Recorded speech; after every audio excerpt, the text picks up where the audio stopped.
wabarakatuh. Soal ujian yang pertama yaitu jelaskan pengertian manajemen produksi menurut beberapa para ahli.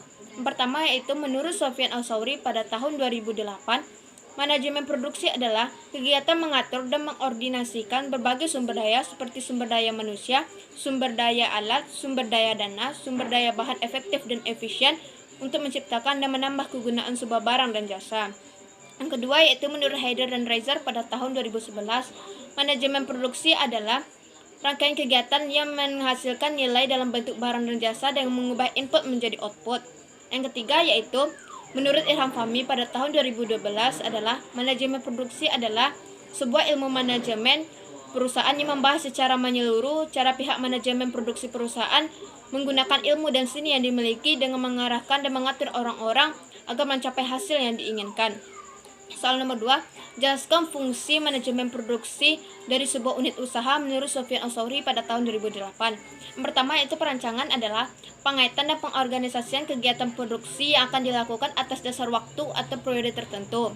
Yang kedua yaitu proses pengelolaan adalah metode baru teknik yang dilakukan untuk mengatur masukan atau input. Yang ketiga yaitu jasa penunjang adalah sarana yang diperlukan untuk penetapan dan metode yang akan dilakukan agar proses perencanaan dapat berjalan dengan efektif dan efisien. Yang keempat yaitu pengendalian atau pengawasan adalah fungsi untuk menjamin pelaksanaan kegiatan sesuai dengan perencanaan.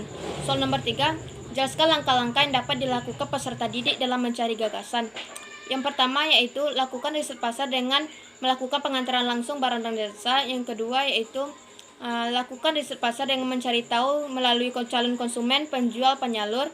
Yang ketiga, riset dapat dicari tahu melalui bantuan situs dan mencari tahu kata kunci terbanyak. Yang ketiga yaitu melihat trending topik di media sosial. Yang keempat yaitu mencari melalui hashtag atau tagar yang favorit di media sosial. Yang kelima yaitu lihat sumber data bisnis atau pusat badan statistik. Soal nomor 4, jelaskan pengertian SOP menurut Cipto Atmoko. Menurut Cipto Atmoko, SOP adalah sebuah dokumen atau awan untuk melaksanakan tugas dan penilaian suatu fungsi dan alat penilaian kerja instansi pemerintahan ataupun non-pemerintahan, usaha ataupun usaha. Soal nomor 5, jelaskan manfaat SOP, yaitu meningkatkan akuntabilitas dengan mendokumentasikan tanggung jawab khusus yang dilaksanakan dalam tugas, menciptakan ukuran standar kinerja yang akan memberikan karyawan cara konkret memperbaiki kinerja untuk membantu mengevaluasi kinerja yang telah dilakukan. Soal nomor 6, jelaskan pengertian penetapan produksi dan hal-hal apa saja yang perlu dipersiapkan.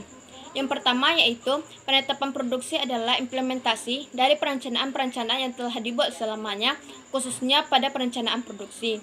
Hal-hal yang perlu dipersiapkan yang pertama yaitu dipersiapkan ukuran standar bahan baku produksi yang sesuai yang telah ditetapkan. Yang kedua, mempersiapkan bagan tahapan alur dari awal sampai akhir. Yang ketiga yaitu mempersiapkan standar operating procedure SOP yang aplikatif. Yang keempat yaitu mempersiapkan standar pengerjaan produksi. Yang kelima yaitu mempersiapkan tenaga kerja produksi. Yang keenam yaitu mempersiapkan perlengkapan produksi. Soal nomor 7, jelaskan beberapa hal yang berkaitan dengan fungsi dan manfaat kemasan. Yang pertama yaitu fungsi protektif. Fungsi atau tujuan utama dari kemasan produk adalah untuk melindungi produk dari goresan atau cacat produk agar produk tidak terjadi kerusakan. Yang kedua yaitu daya tarik. Umumnya banyak perusahaan yang melakukan riset terlebih dahulu sebelum menentukan desain warna, ukuran, jenis penampilan produk. Yang ketiga yaitu promosi. Kemasan dapat dilakukan sebagai sarana promosi dengan mempertimbangkan preferensi konsumen menyangkut warna, penampilan produk, dan ukuran.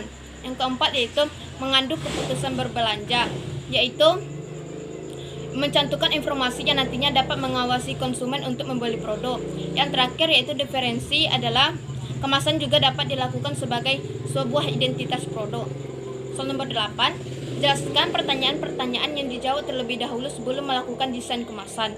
Yang pertama yaitu siapakah konsumennya. Yang kedua, di mana produk akan bersaing. Yang ketiga, berapa biaya produksinya. Yang keempat, pada harga berapa produk akan dijual. Yang kelima, butuh berapa lama waktu untuk dari pembuatan desain sampai ke penjualan. Yang keenam itu apa metode distribusi yang direncanakan. Soal nomor 9, jelaskan beberapa hal yang perlu dipersiapkan dalam kemasan produk, yaitu dengan mengetahui segmen pelanggan yang akan dituju. Yang kedua, mengetahui informasi akan disajikan pada kemasan. Yang ketiga, mengetahui bahan yang paling tepat. Yang keempat, pikirkan ide kreatif dan inovasi. Yang kelima, pikirkan kemudahan distribusi atau pengiriman. Yang terakhir yaitu gunakan bahan yang ramah lingkungan. Soal nomor 10, jelaskan pihak-pihak yang berkaitan dengan pendistribusian. Yang pertama yaitu pelanggan adalah distributor yang membeli produk dari produsen atau konsumen sendiri. Yang kedua yaitu agen adalah lembaga yang diakui oleh produsen atau perusahaan untuk mendistribusikannya ke konsumen. Yang ketiga yaitu makelar adalah suatu lembaga atau pihak yang menjadi perantara penjualan. Yang keempat yaitu eksportir adalah orang atau sekelompok orang yang melakukan pembelian dalam negeri dan melakukan penjualan ke luar negeri. Yang kelima yaitu komisioner adalah distribusi yang tugasnya sama seperti makelar tetapi melakukan penjualan atas namanya sendiri. Saya tutupi dengan Assalamualaikum warahmatullahi wabarakatuh.